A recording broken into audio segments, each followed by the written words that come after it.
네, 안녕하십니까. 아까 대통령님께서 사실 제가 하고 싶은 얘기 많이 해주셨는데 저는 해운대백병원 권역모자의료센터 센터장이고 산부인과 교수 상과로 재직하고 있는 조현진이라고 합니다. 뭐 산부인과 소송 문제, 의료수가 문제, 위험 회피 문제 다 하나하나 조목조목 다 얘기를 너무 잘해주셨는데 현장에서 체감하는 걸 좀 상세하게 설명드릴까 합니다. 상세하게 하지 말고 간단하게. 네, 알겠습니다. 저희 상과는 사실 그 교수가 적어도 한 4명은 있어야지 최소한으로 돌아갑니다. 왜냐하면 외래를 봐야 되고 수술을 해야 되고 전원 오는 환자를 봐야 되고 그 중환자실에 이제 고위험 산모실에 입원해 있는 환자를 봐야 되기 때문에 그렇죠. 그래서 낮에 최소한 3명이 근무를 하고 밤에 1명이 당직을 서고 주말에 1명이 당직을 선다고 계산을 하면 일주일에 228시간이 나오고 이걸 4명이 권역모자의료센터 기준이 4인이기 때문에 4명이서 일을 하면 57시간이 되는데 저희 해운대백병원에는 상과 전문의가 2명이 있습니다. 일주일에 산술적으로 114시간을 근무를 하고 있고 일주일이 168시간이거든요. 근데 이게 딱 시간을 정해서 하는 게 아니라 저희는 밤에도 산모 오면 나가고 지금도 갑자기 이상하다 그러면 뛰어나가야 되고 하기 때문에 그냥 뭐 일상이 없다고 생각하시면 되겠습니다. 산술적으로는 114시간이지만 그래서 저희 졸업하는 전공의들한테 저희가 인력을 구하기 위해서 많이 애를 쓰지만 전공의들이 하고자 하지 않습니다. 첫째는 너무 무서워요. 둘째는 저는 교수님처럼은 못 살아요. 가 그들이 하는 얘기고 그분들한테 제가 적극적으로 권유하거나 막 이렇게 적극적으로 하지 못하는 이유는 저희가 그 모자의료 진료협력시범사업의 대표병원으로 일을 하면서 환자가 많이 늘었습니다. 한 1.8배 정도 늘었거든요. 그래서 고위험 산모실도 지금 150% 확장했고 신생아 중환자실도 확장 공사 중에 있는데 환자가 1.8배 늘어서 적자가 1.8배 늘었습니다. 그래서 제가 하면서도 이거 계속 이런 상황에 고민이 되는 가운데서 전공의들을 막 적극적으로 이 상과를 하자고 얘기할 수는 없는 상황이죠. 근데 물론 이제 그 수가 체계가 많이 개선이 되었는데 그 중에서 아쉬운 점은 분만 전 고위험 산모에 대한 수가가 너무 반영이 되지 않았습니다. 옛날에는 그러니까 20대 산모가 건강하게 집에 있다가 아기를 낳고 가는 게 상과의 메인 업무였지만 지금은 고위험 산모가 입원해서 이 태아가 오늘 하루를 더 견디고 내일 하루를 더 견디면 아기의 생존율이 좋아지는 거고 그걸 위해서 저희는 진짜 매일매일 살얼음을 걷는 기분으로 분만실을 지키고 있는데 산모이기 때문에 기계를 주렁주렁 달지 못하고 약을 많이 쓰지 못하는 것이 산모의 그 진료의 노동 정도가 작은 건 아닌데 그 수가가 너무나 낮게 책정되어 있어서 저희가 산모를 아무리 많이 봐도 제가 내는 적자를 다 감당하지 못한다는 게 첫 번째이고요.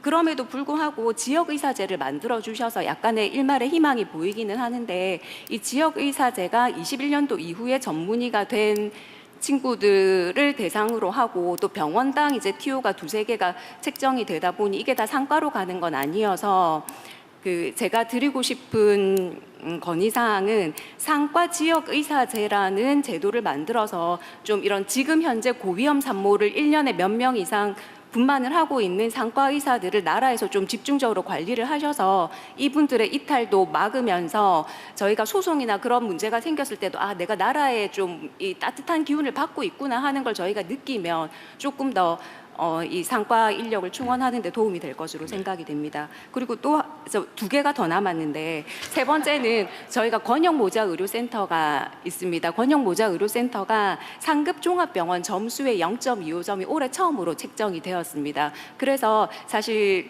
맨날 적자 내는 부서지만 상급 종합병원의 점수가 0.25점 책정이 되면서 그래도 약간 우리 이거 부족한 거 해주세요라고 얘기를 할 수 있게 되기는 했는데 이 배점을 조금 더 올리면서 그거를 이제 상과 의사의 기준이 충족하면 그 점수를 주는 걸로 상과 의사가 4명이 충족되지 못하면 상종에서 점수를 뭐 깎든지 주지 않던지 하면 이게 3년 후에 지금 당장 없는 상과 의사를 어디서 데려올 수는 없기 때문에 3년 후에 상종 평가할 때까지는 아마 그런 제도가 미리 공표가 된다면 병원에서 전사적으로 지금 졸업할 전공의들이나 일하는 전공의들을 더 적극적으로 병원에서 권유를 할 것으로 생각이 됩니다. 산부인과는 산부인과 전공의가 부족하긴 하지만 산부인과 전공의가 없는 게 아니라 산부인과 전공의 중에서 상과를 할 사람이 없는 거거든요. 그리고 마지막으로 한 가지만 더 말씀드리면 그 소방서에서 불이 안 난다고 사람을 빼지는 않지 않습니까? 근데 분만실은, 그러니까 저희는 지금 환자가 되게 많고 권역 모자 의료센터이기 때문에 지금 저희 병원이 그렇지는 않지만 분만 건수가 되게 작은 대학병원은 상과 의사도 없기는 하지만 그래도 내가 오늘 괜찮아서 오늘은 진짜 이 환자는 꼭 분만을 받아주고 싶지만 분만실에 근무하는 인력이 상주하지가 않습니다. 그래서 분만실에 적어도 상급 종합병원이나 국립대병원 혹은 대학병원의 분만실은 그 분만 건수가 한 달에 5건이건 10건이건 분만실이라는 간판을 달고 있을 때는 그 간호 근무를 하는 간호 인력 외에 저희가 응급 환자도 봐야 되고 수술도 해야 되고 분만도 해야 되는데 그러니까 전공의 역할을 할 수 있는 의료진 의사 보조 인력도 3교대로 항상 세팅이 되어 있는 것을 분만실이라는 간판을 걸고 있다면 그게 유지가 되어야 할 것으로 생각이 됩니다. 그렇게 총 4가지 말씀드렸습니다. 네. 교수님이 하고 싶은 얘기를 다 하려면 아마 혼자 해도 한 10시간을 할 수 있을 것 같은데 들어주셔서 감사합니다. 뭐 다른 세부적인 건 나중에 다 검토해 보기로 하고요.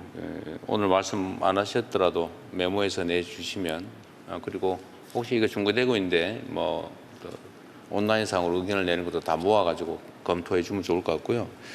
지금 사실 또 하나 문제는 그 위험 영역에 있는 의료진의 소위 사법 위험 문제인데 고소 고발당해가지고 처벌되지 않을까 이제 그 문제인데 그 전에 한번 제가 말씀드렸었는데 이게 예를 들면 민사 배상이 보장이 되고 예를 들면 이제 보험이 들어있다든지 합의가 됐다든지 그럴 경우에는 이제 교통사고 처리 특례법처럼 과실에 의한 경우는 형사 책임을 면제하는 그런 입법이 필요하다가 아마 의료계의 요구인 것 같은데 저는 그게 매우 타당한 요구라고 생각이 되거든요. 이게 뭐 악의를 가지고 일부러 그랬다면요, 그야 처벌해야 되겠지만 사람을 살리기 위해서 열심히 하다가 그 중에 일부가 뭐 아까 제가 말씀드렸는데 교과서에 있는 대로 다 이렇게 못했을 경우에 어쨌든 과실로 평가되지만 그런 것까지 형사처벌을 하는 위험에 빠뜨리니까 난 그런 위험한 일을 안 할래. 그래서 아예 다 회피해서 더 큰 위험에 우리 국민들이 처하게 된다. 이건 약간 모순이거든요.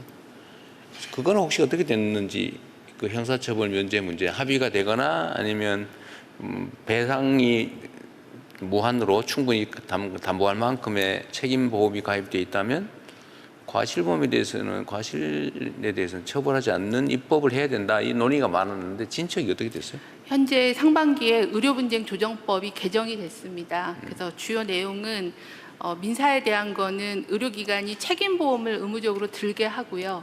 그다음에 고위험 분야는 정부가 보험료를 지원을 해서 고액 배상 한 18억 정도까지는 하게 해서 민사는 그렇게 해결을 하고요. 형사에 대해서는 말씀하신 대로 환자에게 설명의 의무를 다했느냐, 그다음 적절한 배상이 됐느냐, 그리고 이게 고위험 필수 진료이냐, 그리고 또 한 가지는 이게 중과실이 아니다. 이런 4가지 조건을 충족을 하면 형사 특례를 주는 걸로 법이 개정이 돼서 내년에 시행을 할 예정입니다. 내년부터 시행이 됩니까? 그래서 현재 하위법령을 만들고 있고 의료사고 심의위원회라는 걸 만들어서 거기서 중과실 여부나 필수로 여부를 판단을 하면 이제 수사에 대한 뭐 자제라거나 아니면 형사에 대한 특례를 적용하게끔 법은 개정이 됐습니다. 지금 현재 이런 정도면은 형사 위험에 대한 불안감은 좀 완화가 될 수 있을 것 같습니까? 많은 부분이 이제 개선되고 있고 개선되어지고 있는 것 같긴 한데 중과실이냐 아니냐 가지고 논쟁이 있을 것 같긴 하네요. 근데 이게 배상액이 18억 그게 되고 나서 이 소송 자체가 18억부터 시작하게 되었다는 뭐 그런 후기도 듣기는 합니다. 네, 저희가 배상액을 올리면 좀 그건 법원이 판결하는 거니까 그렇게 되기는 어렵고요. 그건 뭐 실제로 계산을 해서 실질 손해가 그 정도 되면 의미가 있겠지만 그 넘겨 소송한다고 많이 청구한다고 많이 배상 명령하는 게 아니기 때문에 그거는 그냥 낭설인 것 같고요. 어쨌든 알겠습니다. 또 다른 분들 의견도 들어봐야 되니까요.